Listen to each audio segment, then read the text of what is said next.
21. രാജാവിന്റെ ഹൃദയം യഹോവയുടെ കയ്യിൽ നീർത്തോട് കണക്കേയിരിക്കുന്നു. തനിക്ക് ഇഷ്ടമുള്ളയിടത്തേക്കൊക്കെയും അവനതിനെ തിരിക്കുന്നു. മനുഷ്യന്റെ വഴിയൊക്കെയും അവന് ചൊവ്വായി തോന്നുന്നു. യഹോവയോ ഹൃദയങ്ങളെ തൂക്കി നോക്കുന്നു. നീതിയും ന്യായവും പ്രവർത്തിക്കുന്നത് യഹോവയ്ക്ക് ഹനനയാഗത്തേക്കാൾ ഇഷ്ടം. ഗർവമുള്ള കണ്ണും അഹങ്കാര ഹൃദയവും ദുഷ്ടന്മാരുടെ ദീപവും പാപം തന്നെ. ഉത്സാഹിയുടെ വിചാരങ്ങൾ സമൃദ്ധി ഹേതുക്കളാകുന്നു. ബന്ധപ്പാടുകാരൊക്കെ ബുദ്ധിമുട്ടിലേക്ക് അത്രേ ബന്ധപ്പെടുന്നത്. കള്ളനാവ് കൊണ്ട് ധനം സമ്പാദിക്കുന്നത് പാറിപ്പോകുന്ന ആവിയാകുന്നു. അതിനെ അന്വേഷിക്കുന്നവർ മരണത്തെ അന്വേഷിക്കുന്നു. ദുഷ്ടന്മാരുടെ സാഹസമാർക്ക് നാശഹേതുവാകുന്നു. ന്യായം ചെയ്യുവാൻ അവർക്ക് മനസ്സില്ലല്ലോ. അകൃത്യഭാരം ചുമക്കുന്നതിന്റെ വഴി വളഞ്ഞിരിക്കുന്നു. നിർമ്മലിന്റെ പ്രവൃത്തിയോ ചൊവ്വുള്ളത് തന്നെ. ചണ്ട കൂടുന്ന സ്ത്രീയോടുകൂടെ പൊതുവീട്ടിൽ പാർക്കുന്നതിനേക്കാൾ മേൽപ്പുരയുടെ ഒരു കോണിൽ പാർക്കുന്നത് നല്ലത്. ദുഷ്ടന്റെ മനസ്സ് ദോഷത്തെ ആഗ്രഹിക്കുന്നു. അവന് കൂട്ടുകാരനോട് ദയ തോന്നുന്നുമില്ല. പരിഹാസിയെ ശിക്ഷിച്ചാൽ അല്പബുദ്ധി ജ്ഞാനിയായി തീരും. ജ്ഞാനിയെ ഉപദേശിച്ചാൽ അവൻ പരിജ്ഞാനം പ്രാപിക്കും. നീതിമാനായവൻ ദുഷ്ടന്റെ ബാലത്തിന്മേൽ ദൃഷ്ടി വയ്ക്കുന്നു. ദുഷ്ടന്മാരെ നാശത്തിലേക്ക് മറിച്ചു കളയുന്നു.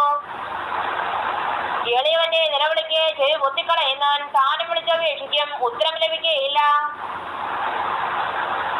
രഹസ്യം ചെയ്യുന്ന ദാനം കോപത്തെയും മടിയിൽ കൊണ്ടുവരുന്ന സമ്മാനം ഉഗ്രകോപത്തെയും ശമിപ്പിക്കുന്നു. ന്യായം പ്രവർത്തിക്കുന്നത് നീതിമാന് സന്തോഷവും ദുഷ്പ്രവർത്തിക്കാർക്ക് ഭയങ്കരവുമാകുന്നു. വിവേകമാർഗം വിട്ടു നടക്കുന്നവൻ മൃഗന്മാരുടെ കൂട്ടത്തിൽ വിശ്രമിക്കും. ഉല്ലാസപ്രിയൻ ദരിദ്രനായി തീരും. വീഞ്ഞും തൈലവും പ്രിയപ്പെടുന്നവൻ ധനവാനാകുകയില്ല. ദുഷ്ടൻ നീതിമാന് മറവിലയാകും.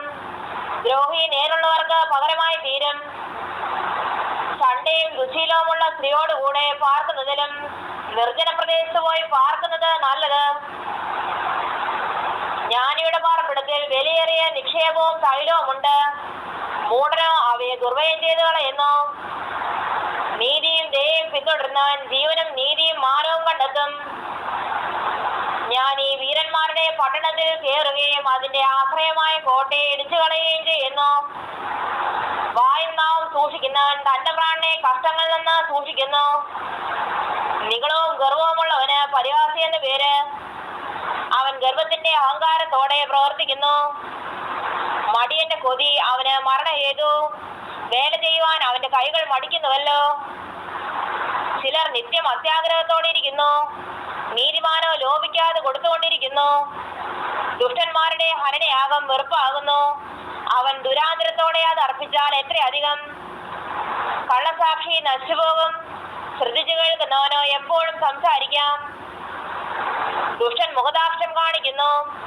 നേരുള്ളവനോ തന്റെ വഴി നന്നാക്കുന്നു. യഹോവയ്ക്കെതിരെ ജ്ഞാനവുമില്ല, ബുദ്ധിയുമില്ല, ആലോചനയുമില്ല. കുതിര യുദ്ധ ദിവസത്തേക്ക് ചമയിക്കുന്നു. ജയമോ യഹോവയുടെ കൈവശത്തിലിരിക്കുന്നു.